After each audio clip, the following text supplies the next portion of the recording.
All right, hey everyone, it's Marianne. So today we are going to make some quarantine chocolate caramels. Right now I'm losing my mind being locked in the house all day. So the only thing that's keeping me sane right now is baking. So today I've decided we're going to make chocolate caramels. I've never made chocolate caramels before, so hopefully this is a success. But if not, then hey, we learn from our mistakes. I have made caramels before, and whether you have or haven't, there's many different ways to do it. So I'm sure this is going to be a different way than you have done it if you have done it before. A lot of recipes that I've done in the past, you take the sugar, the corn syrup, water, you caramelize it, get a nice amber color before you add your cream and butter, or you can even just do a dry caramel where it's just the sugar and you're caramelizing the sugar before you add your cream, corn syrup, butter, all that stuff. Today what we're going to do, I did a lot of different research on chocolate caramel recipes, and I've kind of tweaked some things and kind of came up with something that we're going to try. And basically what we're going to do is we're going to add everything except for the vanilla, and we're going to cook it to an exact temperature, and then we're going to pull it from the heat, add our vanilla, and pour it into the pan. This seemed like the easiest way to do it, and I'm hoping that we're going to get the result that we want, a nice soft chewy caramel. So we will see. But this should all be stuff that either you have in your pantry or that you can find at the grocery store. Like I said, I know right now in quarantine it's kind of difficult to find things, but this was all stuff that was easy to find. So let me just tell you a little bit about the ingredients, the amount, so that way if you want to write it down or you want to try and make it along with me, you can. So what I've got 14 ounces of white sugar. It's also same as 2 cups if you don't have a scale. I've got 1.5 cups of light corn syrup. Make sure you use light corn syrup, not dark. I've got 1.5 cups of heavy cream. This is, make sure you use a nice good quality heavy cream. All heavy creams are not created equal. Unsalted butter. You can use salted butter if you want, but I wouldn't add any additional salt to the recipe if you do only have salted butter. I've got, let's see, 2 teaspoons of vanilla that, like I said, we're going to add at the very, very end. And then I've got this chocolate. Hey, Finn, you want to come try some chocolate? No. Just kidding. This is not chocolate that you want to eat on its own. This is 100% chocolate. There is no added sugar or milk or cream or anything in this. It's very disgusting. I have tried it before. It's baker's chocolate. So you can find this just at Ralph's, Target. They have it in the baking aisle. So just make sure you get the 100% chocolate. The only other things that you're going to make sure that you need to have, I'm using a quarter sheet pan. You can use a 9x13. It's a little bit bigger than this, but I figured it's going to be fine. My chocolates are just going to be a little thicker than if you would use a 9x13. Sorry. I make sure you line it with foil, and then I've buttered the pan. You can either use like a cooking spray. You could use Pam if you really wanted to, but I use butter because I figure it's going to taste better. Make sure you have, let's see, I've got a nice, good quality, thick bottom pot, whatever this is. And then the other thing you want to make sure you have is a thermometer. You can use a candy thermometer. I've never personally really liked them. This is a, let's see, Thermopop. It's by ThermoWorks. You can buy them online on their website. This is probably my favorite thing. I actually have 2 of these, actually 3. I lied, I have 3. So you can get them in pretty much any color you want. It's Insta-Read. I use it for chocolate work. I use it for sugar. I use it for bread. These are amazing. So if you don't have one, go on their website and check it out. This is not sponsored by them. I just really like this. So let's go ahead and let's relieve some of our quarantine stress, and let's get started with some chocolate caramels. Okay, so I've got everything set up, and I've got a little helper. This is Finn. Finn's going to help me. So I've got my pan. We're going to add the sugar. Yeah. Okay, Finn, why don't you throw in the butter?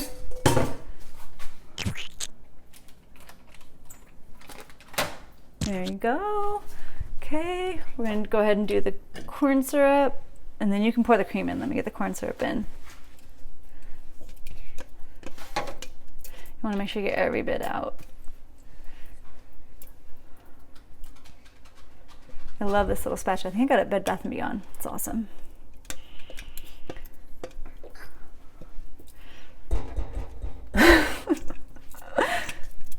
Just when you think you have it all. Okay, pour the cream in. Okay. Same thing, every last bit out. Here, I can do that. Never waste the ingredients. Okay. And what do we have left? The chocolate. Okay, so everything's gonna go all in. And thanks to my super nice clean stove. I know, I screwed up your stove, I'm sorry. These stupid things have to be like exactly on. Okay. There you go. Okay, so I'm gonna do this kind of over a medium heat. And Okay. wait. I always have a brush and water because usually when you're making caramels, like I said, you're caramelizing your sugar and you want to make sure it's not crystallizing, so you're brushing down the sides with a little bit of water. I don't think we're going to have to do that in this because this one we're supposed to be whisking constantly and we've already got everything in here. So see how this goes. Once we get everything melted, the sugar, the butter, chocolate, everything's going to melt together and start bubbling eventually.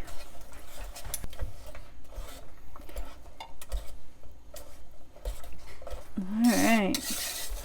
See, I don't know if you can see it, but if you look really close, you see the little grains of sugar. That's kind of when you're making caramel, you don't really want that. That's what you're going to brush down. I'm going to wait till this starts boiling and we'll see if we need to brush that down or not. A little chocolate stuck in there. Okay. So let's let this Sit. start boiling.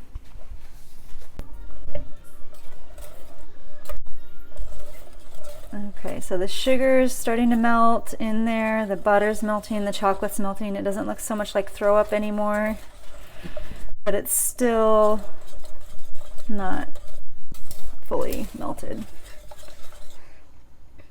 And it's not bubbling yet either. You're right. Oh, thank you. Thank you, Chef Ben.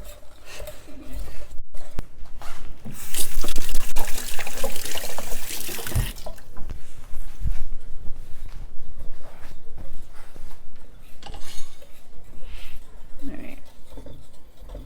Thank you. Okay, we're nowhere close, but I just wanted to kind of see what the temperature was, where we were at. I'm at 175. Like I said, it's not even bubbling yet. I know we're not anywhere near the 240 that we're going for. I think I said 240. I meant 240. 240. 240. We're at 203. I've been going for about 8 or 9 minutes right now. It's super smooth, super shiny.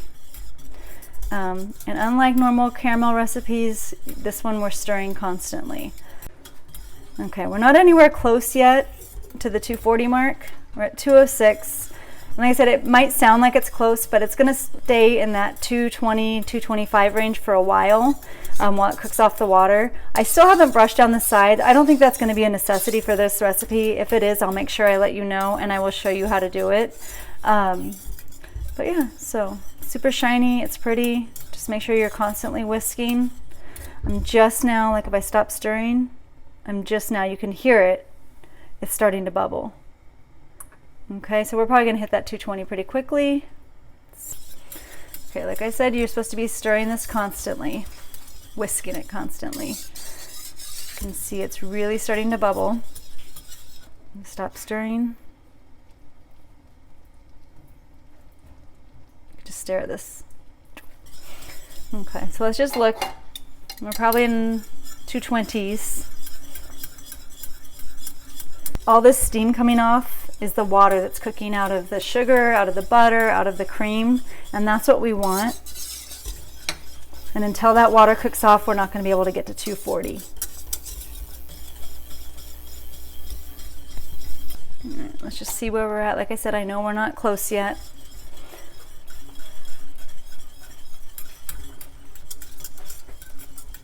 See, and like I said, it's going to stay around that 220, 225 mark for a while. But please, just make sure that you never walk away from cooking sugar, ever. Just remember, we are working with really hot sugar, so you want to be careful. This is probably not something you want to do with your kids. I know I had my kids in the video in the beginning, but Finn really has.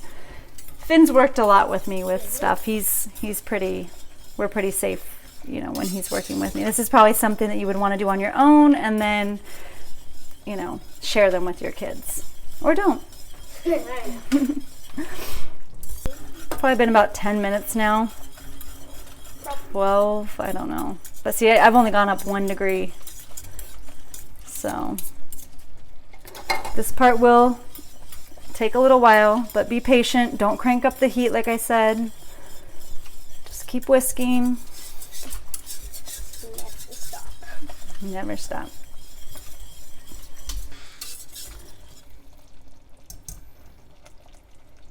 All right, so I'm gonna taste this. I'm gonna see if I want to add salt to it. I'm gonna wait a minute for it to cool down because like I said, it's 200 and something degrees right now.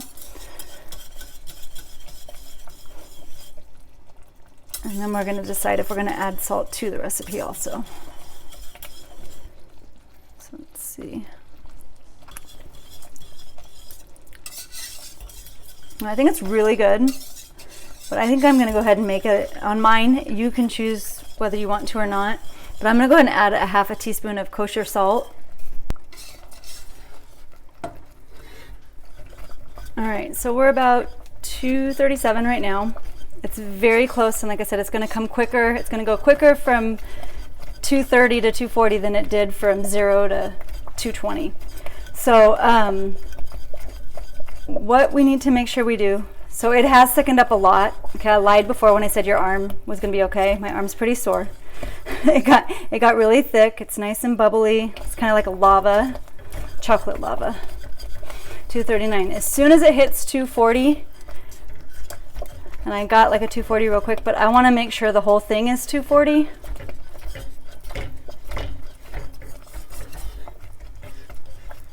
All right, I'm back down to 239. Okay, so 240. I'm gonna give it about 3 more stirs. 1, 2, 3. I'm gonna take it turn the heat right off.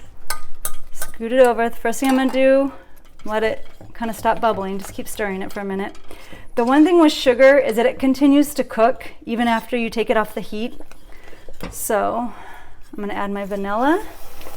So that's why it's so important to make sure you're doing exact temperatures. Take it off right at 240. Oh, that smells so good. Okay. And then I'm gonna go ahead and pour it right into my pan. Make sure you have a nice flat sheet pan or whatever pan you're using. It will make a difference. We don't need to spread anything. Okay, it's already thickening up it's gonna thicken up as it cools. The chocolate's gonna set too. Probably why we don't go higher than 240. But what I am gonna do, sorry, I don't know why I put it on this other sheet pan. Like I said, it's gonna be really, really hot. So you need to put it on the granite is fine, or on a cooling rack. But I'm just gonna give it a tiny little tap, try and get rid of some of those bubbles. I'm gonna let it set just a little bit, and then on half, I think I'm gonna add the Maldon salt. So this is Maldon salt. You can find it, literally, the grocery store has it. It's just sea salt, but what's really nice about it is that you get these like flakes. So it's just kind of like a fancier, pretty salt. So if I put it on now, it's just gonna sink right into the caramel. So I'm gonna give it a couple minutes, let it cool down. And then like I said, I'm just gonna put it on half and see how it is. And if I like it, then I'll put it on all of it next time. So now we wait. Okay, so a couple things. It's probably been about 5-ish minutes. I'm gonna go ahead. I said I was gonna put on half, but I tasted some and I think I'm gonna put on all of it. Don't have a heavy hand. I mean, unless you really like salt. But go from up high. You don't wanna wait too long to put it on because it won't stick. Hopefully there's a couple of spots. It looks like it may have already cooled too much. I mean, I do like salt, but okay, so that's about it. And then you've got to let it cool for a while. You can let it get to like room temp. It's going to take a long time, probably about maybe 2 hours, I would say would be ideal. And then if you want to, you can pop it in the fridge for a little bit before you cut it. But I'm going to let mine cool for a while, and then I'll show you how to, because if you look, if I jiggle the pan, you can see it's still moving. Over here, what I did, I'll teach you a little trick. When you're done, there's going to be stuff stuck to the bottom, stuck to the spatula, all that kind of stuff. The easiest way to clean that out is to just fill it up with water, let it boil for a while, and then it's gonna basically clean the pan out for yourself. Once it's all cleaned out like that, you can just pour it right down the drain and then just clean it like normal. But yeah, so we're just gonna let this sit, and then I will show you how to make nice, perfect cuts, so they can look super fancy, and I'll show you how to wrap them up too. 2 hours later. Okay, so it's been a couple hours. I actually, when these got to room temp, I did put them in the fridge for a minute just so I could be able to finish this video. You don't have to do that. You can leave them and just let them cool all the way. So this is what they look like. So if you if you buttered and or greased your foil, this should come right off. So I'm gonna show you right now. Actually, let's go here first. So I'm gonna wrap some of these up and give some to my friends and neighbors that live close by. So what I did is I just took regular sheets of wax paper, this stuff, and then I'm just cutting them into just different little strips. You can buy these already cut. They're like little candy wrappers. You can buy them at any of like a candy store, a cake decorating store, even Michael's, Hobby Lobby, those places have them. But I don't have any at home right now, so I'm making my own. So I got some of these done. So you want to kind of do those ahead of time. Okay, I also have a bain-marie filled with really hot water and my knife. And then I'm gonna need a clean, dry towel. Okay, so what I'm gonna show you first, I'm just gonna take this out. It's really important. You don't wanna have any foil stuck to it, because if it does, if you have fillings like I do from the 90s, it's gonna hurt really bad when you bite into a piece of foil. So this should just come right off, which it is.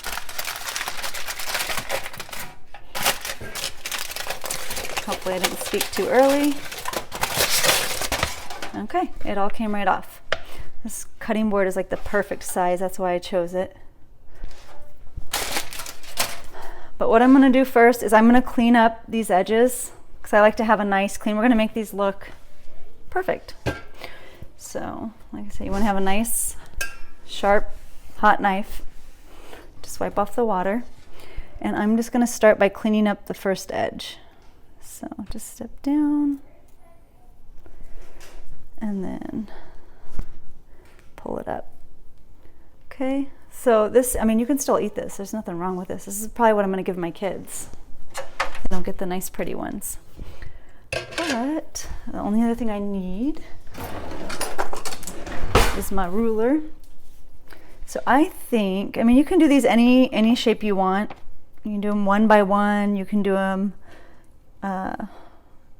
1 by 2, whatever you want to do. So first I'm going to do is I'm going to cut these into strips, and then we'll go from there. So I think I'm going to cut them 1 by 2. Let's see, I'm just going to clean off my knife every time. And the first thing I'm going to do, I'm just going to mark off the 1-inch strips. I wish I had one of those guitars and could just cut this, but I have to do it by hand. So I'm just going to cut 4 strips right now.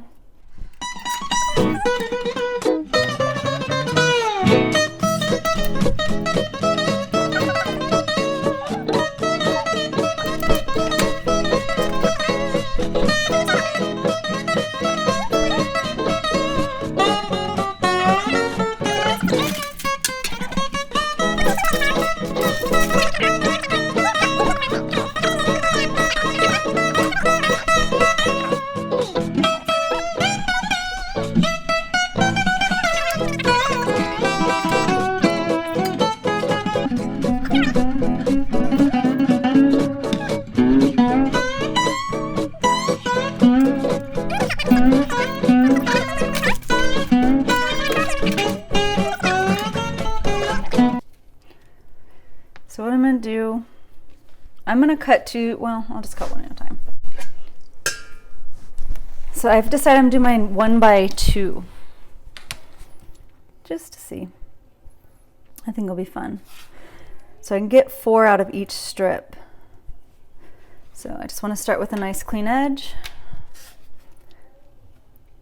Get this lined up really nice. So I'm going to go 2 inches, 2 inches, and then I'll have a little scrap at the end. Okay, so same thing, really hot knife, wipe it down, and then these should be nice, easy cuts.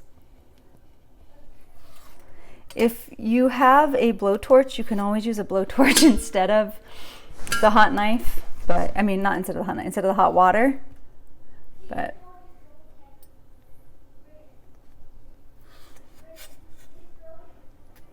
it's kind of big. I might cut my other one smaller. I probably will. That's a huge caramel. So let's do this instead. We're gonna make these ones 1 by 1. We'll make these into little squares, and then I'll cut my other ones, my strips. I don't know.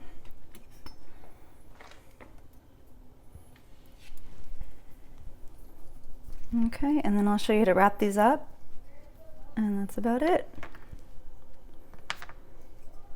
So let's look. Perfect little caramel. And the texture is really nice. They're nice and chewy, but not too chewy. So this, you just take one of the wax papers, it doesn't matter which side you're using, and just start at one end, roll it up, and then just twist the sides, and then you look like you got like a perfect little candy. And that's it, and then they'll come right out. Any questions or comments or want to know why I did something or how I did something, I'll do my best to answer, but thanks for watching my video.